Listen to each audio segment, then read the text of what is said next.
Hello, welcome to the English vlog, the first of the YouTube channel. Non, je déconne, on va parler français. Parce que ça fait longtemps que j'ai pas parlé anglais. À l'époque, j'étais prof d'anglais. Croyez-moi pas, je vous encule. On part en Thaïlande.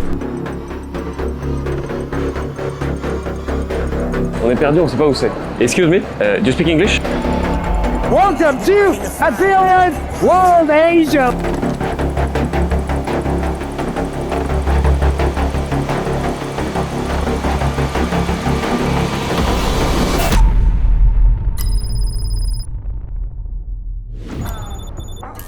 On va à Bangkok. Pourquoi Bangkok? Parce qu'il s'est passé une petite conférence internationale extrêmement réputée qui s'appelle Affiliate World Asia, voilà, AWA, on va dire ça, dans lequel on va aller découvrir quelles sont un peu les méthodes, les techniques chez des marques hors de France. Savoir dans un sommet sur le gros comme ça, de quoi est-ce qu'on parle. Et rien que ça sera intéressant. Le principe du vlog, c'est de pas oublier de filmer. Rappelle-toi Anthony.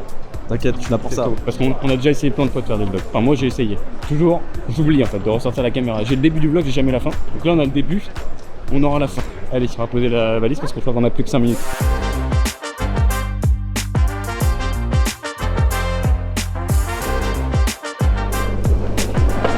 C'est le pire système d'un point de vue agile. Je suis un expert des méthodes agiles, lean management. C'est le pire système là-bas.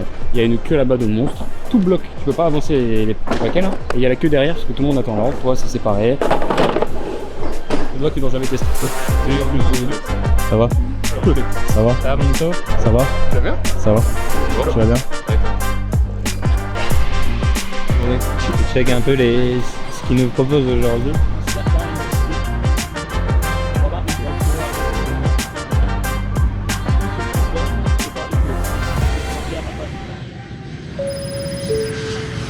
Je sais pas comment t'as la force de sortir la caméra, t'es respectable. Hein. Non. Franchement, ça va pas là. T'as dormi un peu? J'ai dormi 20 minutes. Ça commence très fort. On attend des données de sommeil. Je crois qu'il n'y en a pas en fait. Ah ouais, ok. Allez, bon courage. J'ai l'impression que j'ai un AirPod suppresseur de bruit dans l'oreille gauche, je crois.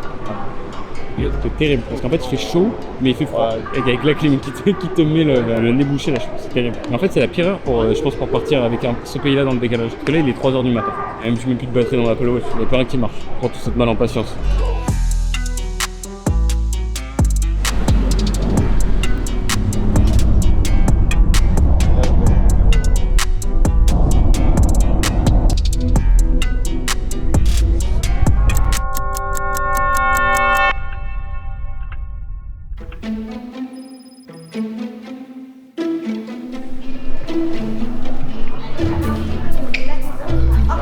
We have another part of the group. Okay, may I have everybody passport? Passport. Faut filmer dans tous les moments, c'est ça le vlog. C'est vlog même quand on est fatigué. Donc là on va découvrir la chambre. On n'est pas tous logés à la même enseigne. Certains ont des chambres de qualité exécutive et d'autres des chambres de clodo. On va découvrir ça.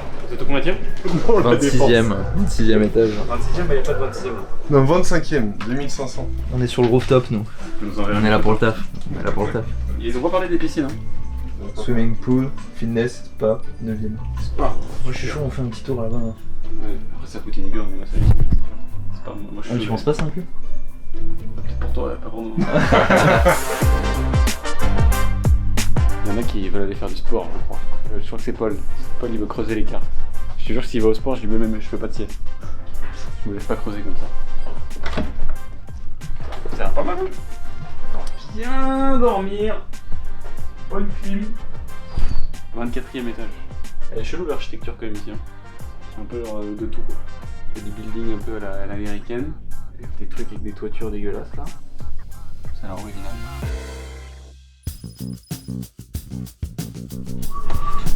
Bah, c'est la trousse à pharmacie. J'ai tout pris.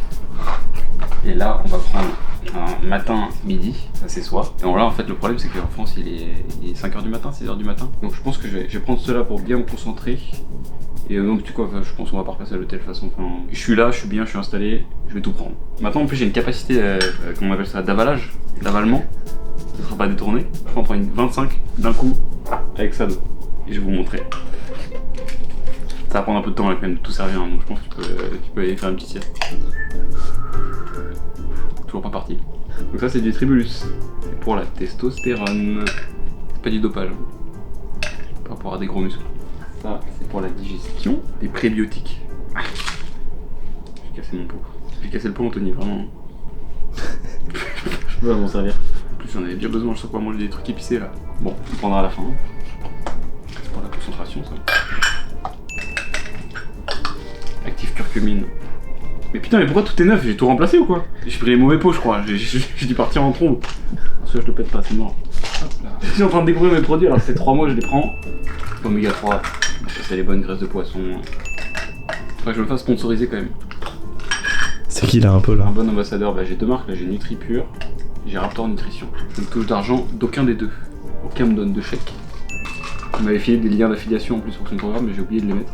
Mais c'est un business model qui est bizarre, l'influence, je suis pas habitué. Je préfère vendre mes trucs. Peut-être bientôt la marque de compléments alimentaires, concentration. Moi j'aime bien un peu les gammes, des trucs qui t'aident à te. Je crois que ça s'appelle les neuroboosters, je sais pas quoi là. Ça s'appelle pas comme ça, je suis sûr. Ça s'appelle Nootrope, ça. Je crois que ça marche. Ou alors c'est du bullshit. J'ai fini mon petite mixture. Donc là, voilà, il y a tout ça. Il y a quand même pas beaucoup d'eau là. Là j'ai envie de faire le mec pour la caméra, mais normalement je l'ai prends 2 fois quand même. Je vais essayer tout d'un coup, mais je me reprends un peu d'eau. Waouh, je sais pas si ça va rentrer dans ma gorge. Ça sera pas détourné.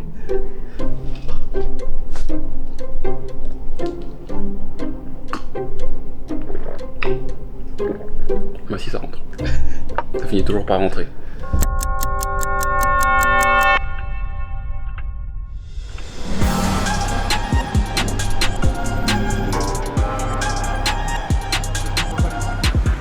Il y a un petit marché là.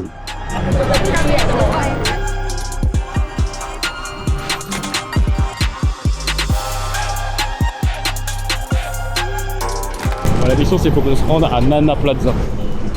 Nana Plaza c'est 20 minutes par là.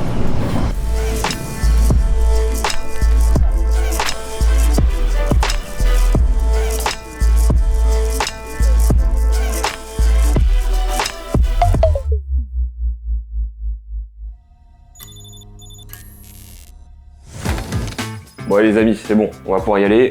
Ce pourquoi on est venu à la base quand même, c'était cette conférence, donc on va partir sur 2 jours de conférences toute la journée sur des trucs de media buying, de CRO, d'email, de créa, enfin bref, tout ce qui se fait de mieux aujourd'hui en e-commerce. On a ça, il y a des gens autour. On les voit pas. Ouais mais moi je les vois. Je parle pas français mais on me regarde, il y a un peu une vibe chelou et merci Anthony de filmer. Bonjour.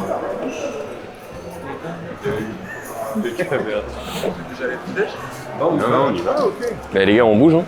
Quoi? On est un peu en retard. Attends, non, mais c'est à quelle heure le truc? On avait dit à 9h30 on bouge. C'est vraiment à 2 minutes. Une fois n'est pas coutume, on est en retard, tout le monde s'en bat les couilles. Hier c'était 9h pétante, et ce matin c'est 9h30, ça se prend au petit déj comme ça. Et en fait la première conférence intéressante, 11h25, ça les arrange bien. Bon bah du coup on va en profiter hein, on va faire des petits œufs brouillés et prendre des protéines. C'est quoi ça? On dirait du foie. Bon alors il y a des protéines mais c'est un peu hardcore. Donc, des fruits le matin? Si, il faudrait que je mange des fruits le matin, totalement, c'est une très bonne idée Anthony, mais tiens, quand tu vois ça quand même en termes de quantité de protéines, ça va être pas mal. C'est juste que bon bah il est un peu tôt quoi. C'est pas très bon la papa ici, cantaloupe, j'ai jamais vu shooter cantaloupe, mais on va découvrir un petit peu ce que c'est. Surtout des mini bananes aussi. Et petit déj asiatique, c'est cool. Pour enlever des forces et puis des snacks.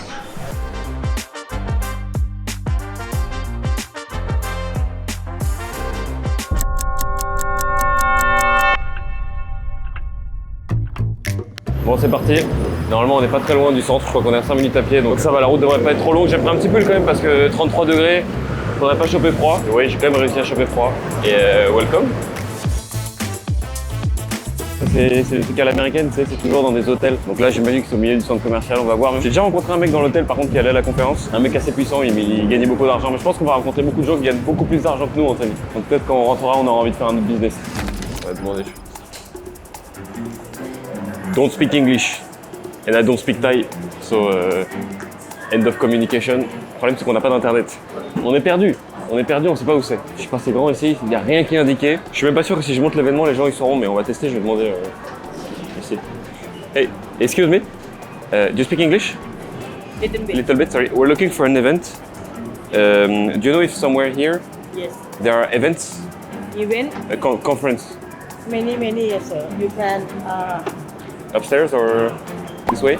I'm not sure. You can ask in information Information? Over there. Where? Yes, Oh, ouais. over there. Yes. Over Ok. Bon, bah, on va demander à quelqu'un d'autre. Elle a dit information over there, mais elle était pas très précise dans la direction. J'ai compris en taille, elle a dit casse-toi. Je suis le truc qui s'appelle Santara Grand sur la droite. On a perdu le Santara. We're following these guys. Non, ils savent pas du tout, ils vont. Ils savent pas du tout, ils vont, regarde. 20 seconds though. 20 seconds, yeah, we have to find the lift. Ils sont beaucoup mieux sapés que nous, par contre. T'es mal à classe. Sébastien Tortue, il a un short. Tu sais que là, ça se trouve, on est en train d'emmener tout le monde absolument au mauvais endroit. Hein.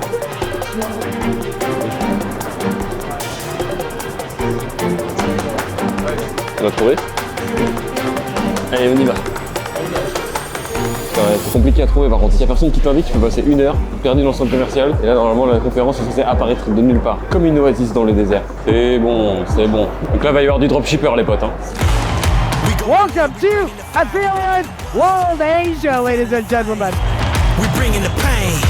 The fire's lit, you can't put it out, you cannot contain. Sound the alarm, let's not a drill, everybody be warned. On va essayer de trouver de l'entrée de la main stage pour la première conférence.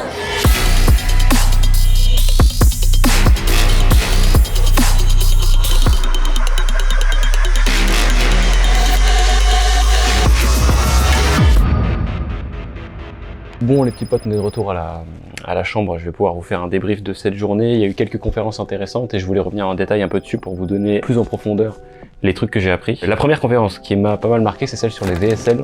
Alors VSL, ça veut dire Video Sales Letter. C'est un truc qui est pas très populaire en France parce que c'est un peu mal connoté, souvent par les infopreneurs. Où en gros, c'est au lieu de rediriger vers une page produit, tu vas rediriger directement vers une page sur laquelle il y a une vidéo et tu n'as pas d'autre choix, il n'y a pas de call to action sur la page, il n'y a qu'une vidéo. C'était l'intervention d'une meuf qui est Chief of Growth chez Mindvalley, qui fait 150 millions avec un truc semi-formation, semi-groupe, enfin c'est un truc assez sérieux. Et elle donnait 5 tips sur comment utiliser les VSL pour scaler, donc je vais vous les donner évidemment ici. Donc je vous refais pas tout le détail de faut ramener du trafic sur une page, là c'est assez standard. Ce qui est intéressant, c'est ce qui se passe ensuite sur la landing page. Donc la première chose, c'est elle parlait des tests de pricing. Elle a dit un truc intéressant, c'est que elle a réussi à augmenter de 40% la VPC, donc VPC c'est value per client, en tombant sur la bonne variante. En gros, elle a fait une variante sur le prix yearly, donc à l'année, et une variante sur le prix monthly. I wanted to find a sweet spot that got me the most amount of members at the highest revenue. So I tested these pricing. So $299, $49, $199, $49, and $99.29. How many of y'all think that the winning combination is the $299 combination? Raise your hand.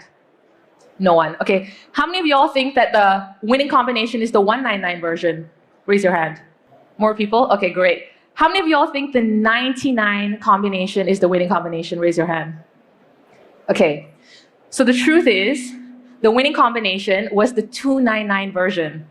If I had charged $99, I would have lost out on a lot of revenue and left money on the table. So that's my point. My point is that you'll never really know what is your customers willing to pay and their perceived value of the product until you test it. Ce qui est juste intéressant dans l'idée, c'est que le pricing, c'est pas un truc qu'on teste assez, je trouve, et particulièrement en France, où on se dit que c'est une donnée, genre, notre marge brute, elle va pas bouger, c'est ça. Alors que c'est un truc sur lequel, en fait, aux US, ils disent leave money on the table, donc laisser de l'argent sur la table. Bah, souvent, en n'ayant pas un pricing sur lequel tu as une conclusion un peu mathématique de c'est le meilleur en termes de valeur que j'arrive à percevoir d'un client, et bah tu laisses de l'argent sur la table. Voilà, donc aussi, qu'est-ce qu'elle a fait? Elle a fait des variantes de prix par géoloc. Ça, c'est stylé, ça. En gros, tu t'as pas le même prix en Inde Puis là, tu vois, j'arrive pas à trouver un autre pays alors qu'il y en a 200 dans le monde, aux US par exemple. Voilà, bref, bon, c'est pas très intéressant comme exemple, mais n'hésitez pas aussi à faire de la variante, et même dans certaines zones, tu peux faire des choses. Une seconde chose, c'est sur le layout. Le layout, c'est quoi? C'est la hiérarchisation des arguments. Elle parlait d'un truc intéressant sur une boîte qu'elle avait conseillé, donc ça c'est pas écrit dans la slide. Il y a parfois des arguments qui sont hyper forts que les marques ne mettent pas au premier plan. Par exemple, elle avait un client qui faisait de la garantie à vie, mais ça c'est un truc qu'il faut avoir le plus près possible en fait du bouton de checkout, parce que c'est un argument hyper fort qui ne doit pas juste être planqué dans une page de vente. Il faut réussir à le mettre au moment de passer à l'action. Donc voilà, en bougeant des éléments, tu peux avoir des genres d'uplift de 27% sur la VPC, donc très utile. Truth is, your audience is not coming to your page to read everything. It's coming to your page because they have questions about your product. Will this work for me? What is the price? What is the curriculum? Like, where is this thing held? Is it going to be virtual, online? Like, how, what am I getting? Is there any bonuses? They have specific questions. And if you design your page for a skimmer with bold titles, like clear visuals, short copy, you're actually going to be able to convert them better. Troisième point dont elle parlait, c'est le mobile design. Donc mobile design, c'est quoi? C'est pas juste le responsive, donc c'est pas juste prendre une page desktop et en faire une version mobile qui est nickel, c'est avoir une page différente pour le mobile versus le desktop. Donc là, elle arrive à augmenter de 31% si je dis pas de bêtises, en ayant fait une page dédiée au mobile. Donc, ensuite, donc là, sur la slide, elle met deux exemples de pages mobiles qu'elle a faites et les uplifts associés. Les principales modifications, c'est sur les headlines et la position des CTA. Donc c'est un test à faire. Numéro 4, c'est les hooks and creatives. Alors ça, pour le coup, c'est un peu moins original parce que ça, on connaît bien. Normalement, si vous avez bien regardé la chaîne Kodak, vous savez que c'est important de faire des tests là-dessus. Et elle donne un petit truc qui marche bien pour eux, c'est le fait d'avoir un hook avec une personne qui fait une conférence. On l'utilise beaucoup, nous, sur les passages télé de nos clients. Ça marche assez bien en hook. Voilà. Et numéro 5, je crois que c'était le speed test. C'est en gros que ta page elle se charge rapidement. Ouais, bon voilà, ça va faire un speed test et bon, c'est des trucs de techos, pas trop de valeur là-dessus. Donc, bref, voilà. Peut-être que vous en battez les couilles des VSL. En tout cas, ça vaut le coup d'essayer. Nous, on est sorti de cette conférence et c'est ça le vrai truc stylé avec cette conférence-là. C'est pas forcément qu'on apprend des trucs de ouf. C'est juste que ça a un impact sur toi qui est plus fort quand tu le vois dit sur une stage énorme par biais de sélection. Donc te dire que si je suis à la meilleure conférence, l'une des meilleures conférences pour les marketeurs performance et qu'on me parle de sujet, c'est que ça doit être important. Donc les VSL à ne pas sous-estimer. Peut-être que ça arrivera sur le marché français de façon clean. Ça peut être un truc intéressant et on a un client nous qui vend qui est une grosse marque de compléments alimentaires que personne connaît et qui fait 40 millions à l'année et qui vend que avec des VSL. Donc ne chiez pas dessus.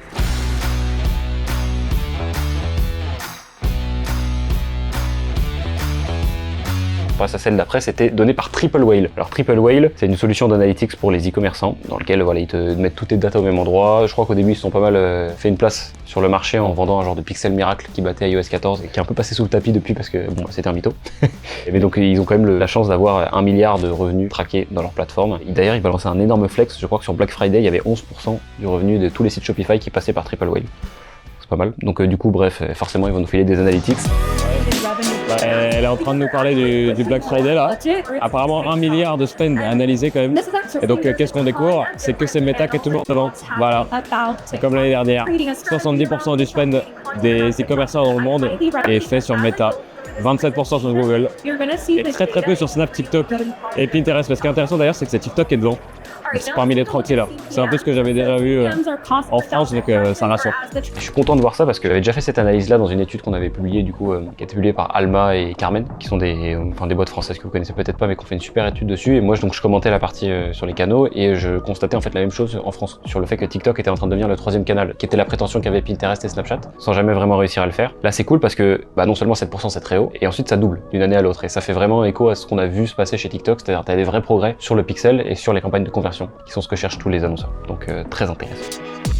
Et autre point important, c'est que bon, pour le coup, ça a beau contribuer à beaucoup des achats, ça contribue plus aux achats à faible panier moyen. Le panier moyen d'un achat sur TikTok, c'est 42$ versus en moyenne beaucoup plus pour les autres régies où vous voyez, notamment Pinterest qui détient le record. C'est le vrai avantage de Pinterest, c'est que ça a beau moins convertir et il y a une moins grosse profondeur pour scaler. C'est des gens à très haut revenu qui sont dessus et qui sont habitués à acheter des trucs chers, genre de la déco, de la mode, etc. Donc après, elle donne 4 insights que je vous donne à la volée. Les slides vont s'afficher, elles vont rester exactement 3 secondes parce que je vais les mitrailler. Donc, premier insight, faire des campagnes de brand awareness avant Black Friday, ça on le fait depuis quelques temps, mais je vous conseille de le faire, de vous y mettre dès septembre. C'est essayer de faire en sorte qu'on se souvienne de vous avant que ça coûte très cher. Donc en septembre, vous allez vous mettre une petite campagne métro, tu dépenses beaucoup d'argent en brand, comme ça derrière tu vas pouvoir faire ta conversion mieux au Black Friday et personne ne va comprendre pourquoi, mais ton truc il va mieux fonctionner. Ouais, donc elle met des petits exemples d'une marque de collants. Ensuite, faites vos tests sur TikTok, ça j'en ai déjà parlé, ça marche bien. Ayez une stratégie email marketing solide, pas grand chose à rajouter. Et ça c'est intéressant pour le coup, c'est create or promote refer a friend. Refer a friend c'est quoi? C'est un programme de referral. Tout le monde en parle sans vraiment réussir à le mettre en place. Bon là j'ai le seum parce que j'ai pas réussi à prendre la capture d'écran de la slide, mais elle avait un chiffre sur le fait que c'était genre le 3e contributeur je crois, en termes de canal d'acquisition, 3e ou 4e, j'ai pas envie de dire de la merde, mais en tout cas c'est un contributeur conséquent chez les marques américaines. Donc le faire bien, ça régale.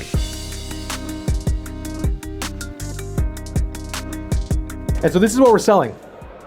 It's literally microdose cannabis in a drink. And what this core conversation on the breakout stage is going to be, it's going to be talking about the ads, because there's a compliant way of doing this and there's a non-compliant way of doing this. Là apparemment tu peux boire de la marijuana. Ça fait $1 million de chiffre d'affaires. C'est pas mal.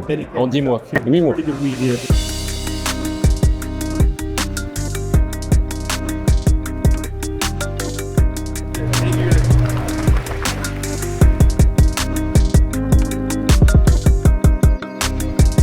Voilà, on a trouvé le point intéressant de la conférence.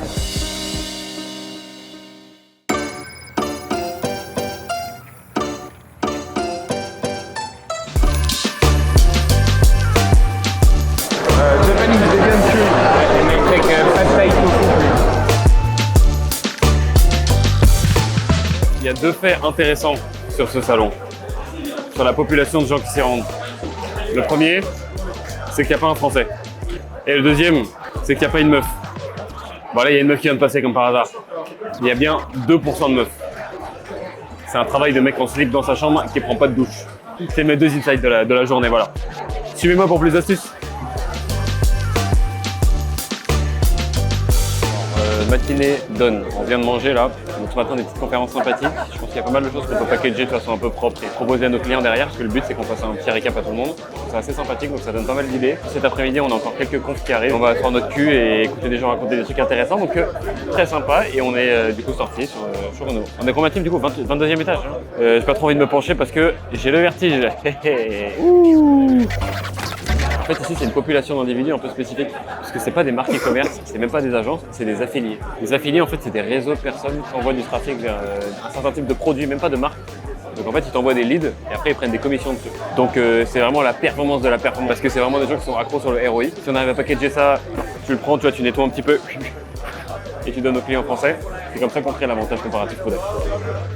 All right. Are you guys ready for our last keynote speech for today? If you use artificial intelligence like our next speaker, you can probably save yourself a lot of money, but also you will put your creative game to a very, very, very different level. So let's learn how this guy produces 1,000 ads with one AI prompt. This is Rory Flynn.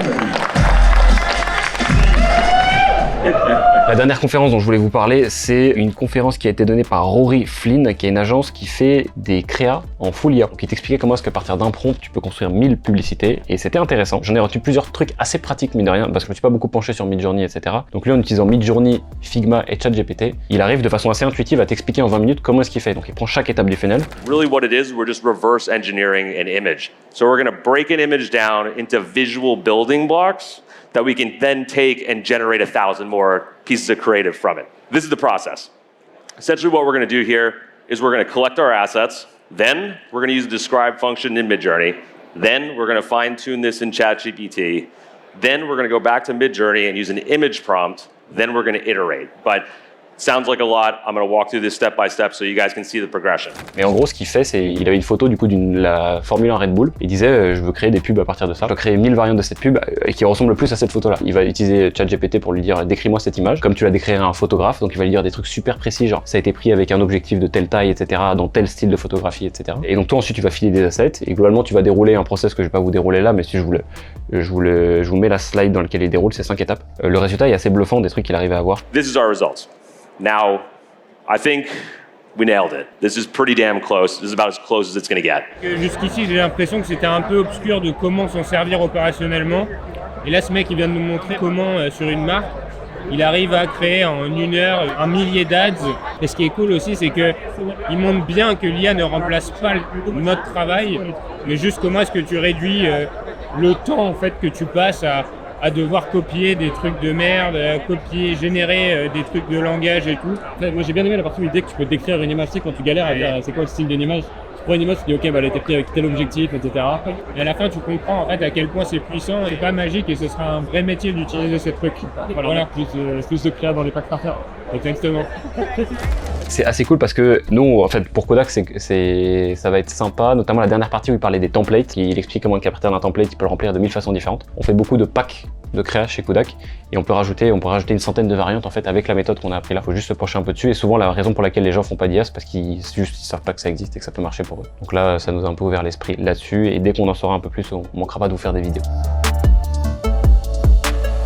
Voilà les petits potes, il va falloir qu'on aille dîner. Plein de bisous, tchou.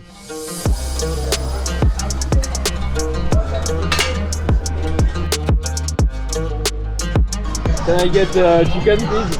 Je prends des pâtes thaï, gros. Et des spring rolls veggie. Je suis obligé de prendre un pâte thaï.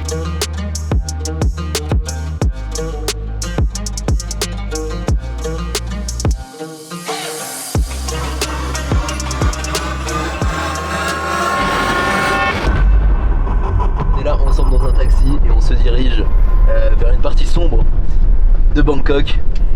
On y va, on sait pas trop où on va. On a un peu peur, t'as de stress, mais on fait ça pour la beauté du documentaire. Where are we going? Hausan Road. Yes. Hausan Road.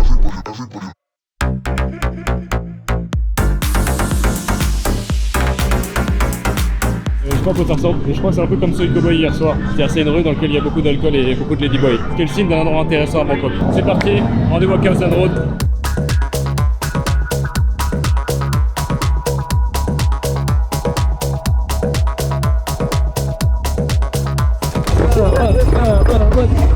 If you're doing this, then it was at this moment that she knew she fucked up.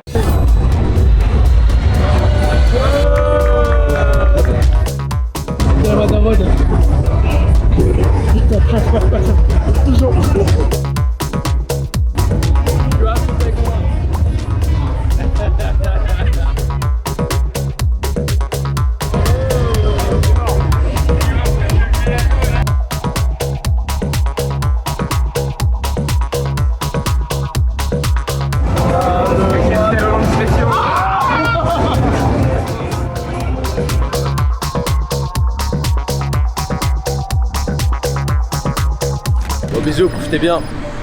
L'aventure s'arrête là. L'aventure s'arrête ici. Bon, il est 3h09. Oh. Ils ont parié de l'argent. Je joue à Candy Crush, je crois qu'ils en peuvent plus. Allez, messieurs, ça. Avec CROS. Plus de poids, et Dan.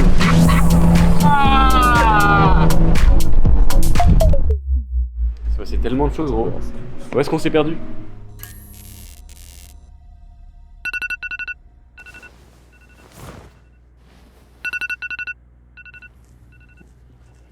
Oh voilà, regarde, la belle peau. Une peau de bébé. Bon les amis, avec des petits yeux, mais on a le mérite d'être présent. Donc aujourd'hui il y a des bonnes conférences, des trucs très très sympas sur TikTok, sur YouTube. J'ai vu une conférence sur la créa qui m'avait l'air pas mal du tout. Donc on va vivre ça ensemble, on va essayer de se la répartir parce qu'il y en a plusieurs intéressantes au même moment je crois. Donc le reste de l'équipe est déjà en train d'en écouter quelques-unes et je vais aller compléter l'affaire. Puis après ça sera terminé, on va se faire un petit retour en France demain. On mettra un point sur ce séjour à Bangkok. C'est ma foi fait son original. Allez, bisous les potes.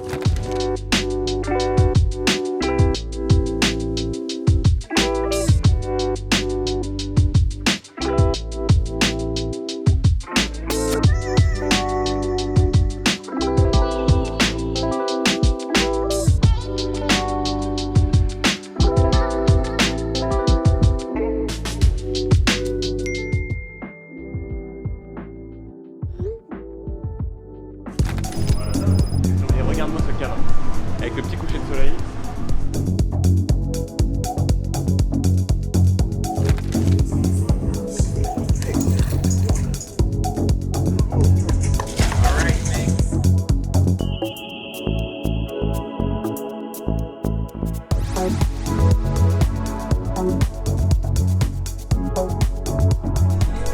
Bon, allez, gros sport. Repose-toi bien. Fais pas trop de dépenses caloriques. Quel swag. Alors là, on va faire une séance spécialisée pour les hôtels. Hard work.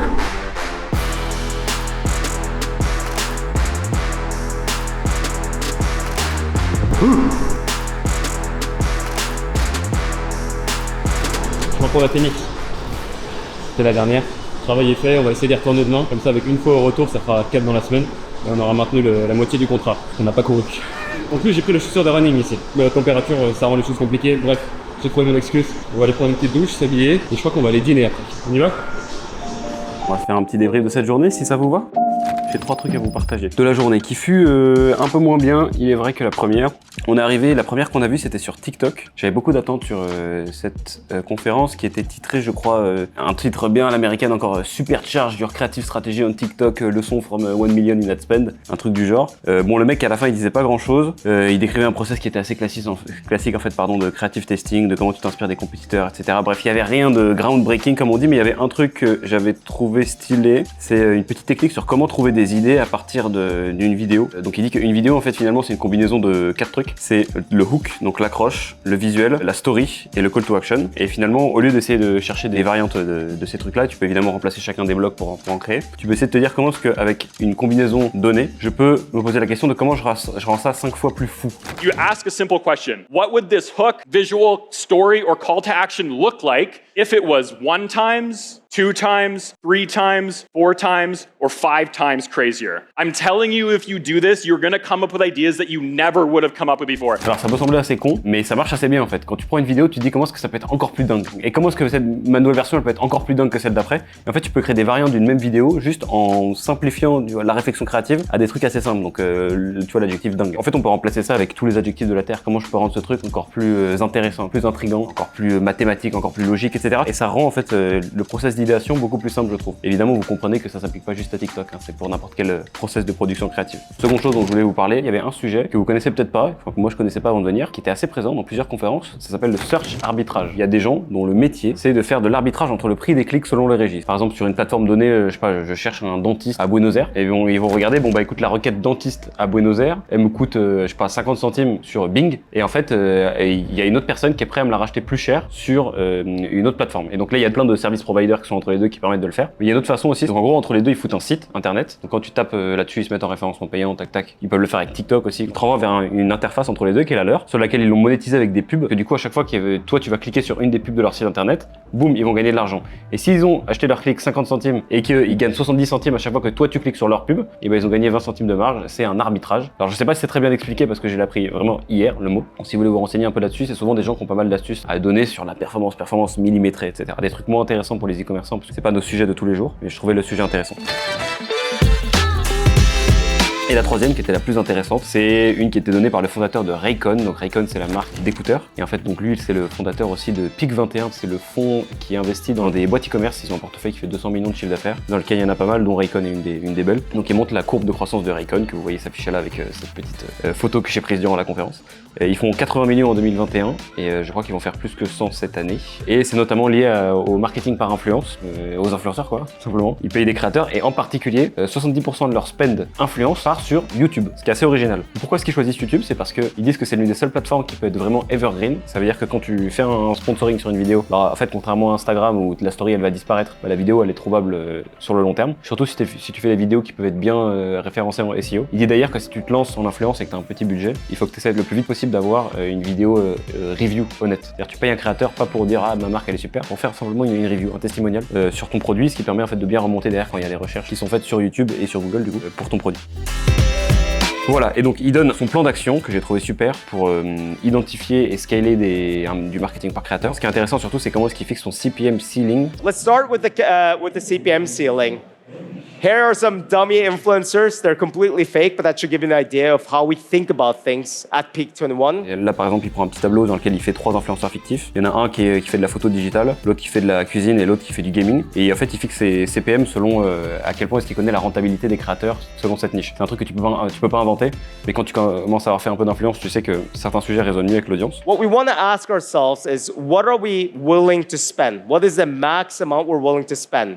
What a lot of first-time founders do, or CMOs, when they reach out to me through MentorPass or these platforms, is that they get so stuck on the influencer subscriber numbers.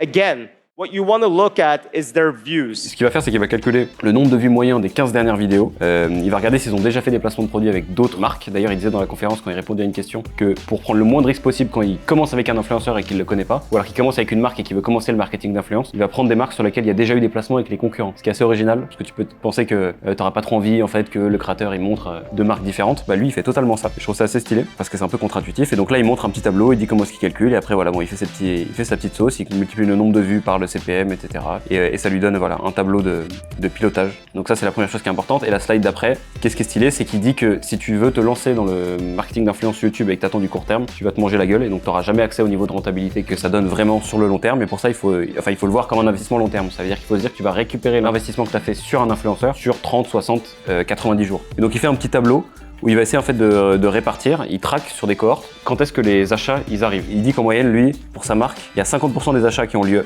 dans les 7 premiers jours, 70% d'ici les 30 premiers jours et 80% dans les 60 premiers jours et après bon, tout le reste plus tard. Et donc à partir de là, il va pouvoir calculer combien de temps ça va lui prendre de recouvrir son coût et donc classer les influenceurs selon les top performers, les medium performers, les OK performers et les losers. Et il va les classer en fait au bout de 7 jours par rapport aux projections qu'il fait. Il sait que par exemple quand il a un ROS après 7 jours qui est supérieur à 1,43, c'est la top tier de son tableau, eh bien c'est un top performer. Et donc en fait il faut qu'il le rebook directement et qu'il n'attende pas 30 à 60 jours pour avoir les résultats fiables. Et donc ça lui fait un petit tableau avec le estimated ROAS after 30 jours, 60 jours et lifetime, etc. Donc j'ai trouvé ça stylé, plutôt dans le mindset de comment piloter des campagnes d'influence à la perf, parce que c'est pas un truc qu'on fait chez Kodak, mais j'ai trouvé ça cool dans la façon de raisonner, parce que ça prend en compte le long terme. Voilà les amis, c'était tout pour cette journée. C'était la dernière d'Affiliate World, très content d'y avoir passé du temps. Moi j'ai appris pas mal de choses et ça m'a donné envie de tester plein de trucs. J'ai hâte de pouvoir le communiquer à l'équipe, parce que je le dis à la caméra d'abord, évidemment, vous êtes mes petits chouchous. C'est une blague, hein, vous verrez la vidéo avant mon équipe, hein. Je les aime plus que vous. On va aller manger maintenant. Ah non, on va pas manger. On va avoir un combat de boxe taille. C'est pas une blague. Allez, on file. Alors là, on va se rendre au stadium pour aller voir de la boxe taille. Et on a pris une limousine pour y aller parce qu'on a percé. Hein? What podium? Ah non, it's not a podium. It's Oh, the stadium. Yes. Oh, I don't think probably the. Du coup, le mec il t'a donné un prix, il savait pas où il allait.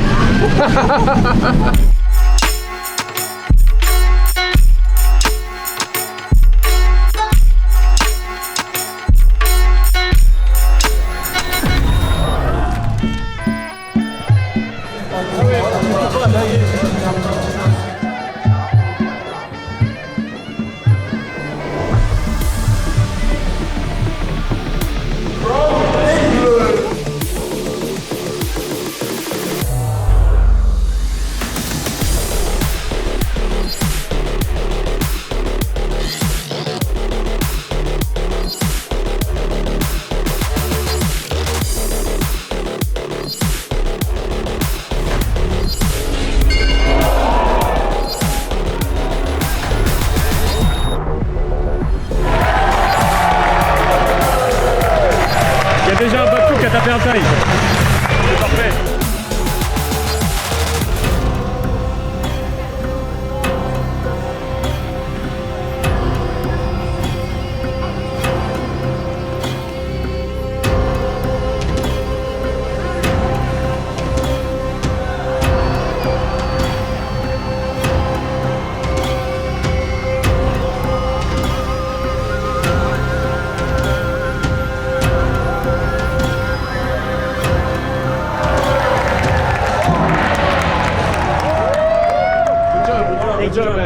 Thank you very much, guys. Thank you.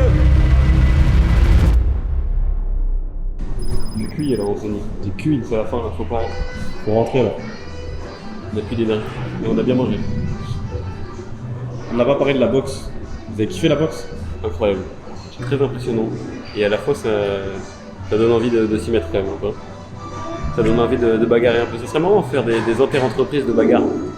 Tu sais, tu as des disciplines différentes à chaque fois. Tu as la boxe anglaise, la boxe thaï et le MMA. Et tu as ton champion à chaque fois et tu fais Kodak versus Total Energy, tu vois. Et ça attirait plus de foule en fait, on pourrait faire gagner de l'argent à des gens. Des associations par exemple. Et tu connais pas ton adversaire avant la veille. Tu connais les trois combattants mais ça tire au sort. Bah alors Paul, qu'est-ce que t'as pensé de ce voyage? Et bah écoute gros, franchement très cool, très inattendu. En fait c'était assez court tu vois, parce qu'en fait on est arrivé, c'était là pour pas longtemps. Et moi je pensais que ça allait être très court, qu'on allait avoir le temps de rien faire. Mais en fait c'est pas du tout le cas parce qu'on a vite enchaîné, on n'a pas beaucoup dormi, mais tu vois on est arrivé, on est parti direct explorer Bangkok, ça c'était très beau. Et aussi le truc qui était cool c'est les conférences en fait, parce que les conférences j'avoue que j'avais pas des énormes attentes dessus, mais en fait il y a beaucoup de rappels, tu vois, beaucoup d'idées qui sont intéressantes et ça fait vraiment du bien tu vois de remémorer ces différents points. Ça te rafraîchit un peu l'esprit, tu vois, moi perso ça m'a beaucoup rappelé les débuts de Kodak quand on a commencé la pub et tout, et vraiment tu vois se mettre dans l'état d'esprit de marketeur, donc c'est très cool.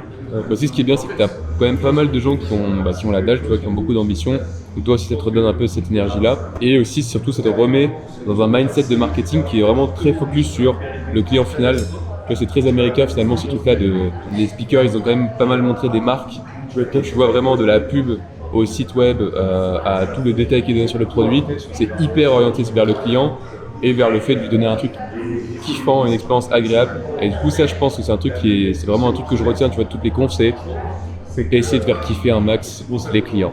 On a pris nos petites notes, on a retenu des points importants. On a vu aussi des trucs un peu innovants, des trucs kiffants, donc on n'est pas venu ici pour rien, c'est cool. Et puis, très content du voyage. Et demain, retour à la casa, dodo. C'est une fin de séjour, les amis. Quand tu passes 3-4 jours à un endroit, c'est vraiment le moment où tu fais des trucs intenses. T'as pas trop le temps de. Enfin, tu te manges pas une semaine de fatigue. Tu rentres à la fois en ayant d'autres choses à faire si jamais tu reviens, ce qui donne un petit peu envie de revenir. Et donc là, c'est le moment de se quitter. Mais je suis très content de ce séjour. On va descendre, on va prendre le petit déj. On a 15 minutes pour manger. Ensuite, on va prendre le petit taxi et se rendre à l'aéroport. On n'a pas encore cette semaine pour se reposer et on dormira quand on sera mort. Allez, c'est parti. Je vous fais 5F. Le Raptor serait fier de moi. Vous n'avez pas bouffé vous? Si, let's go. How are you, my friend? 2 months.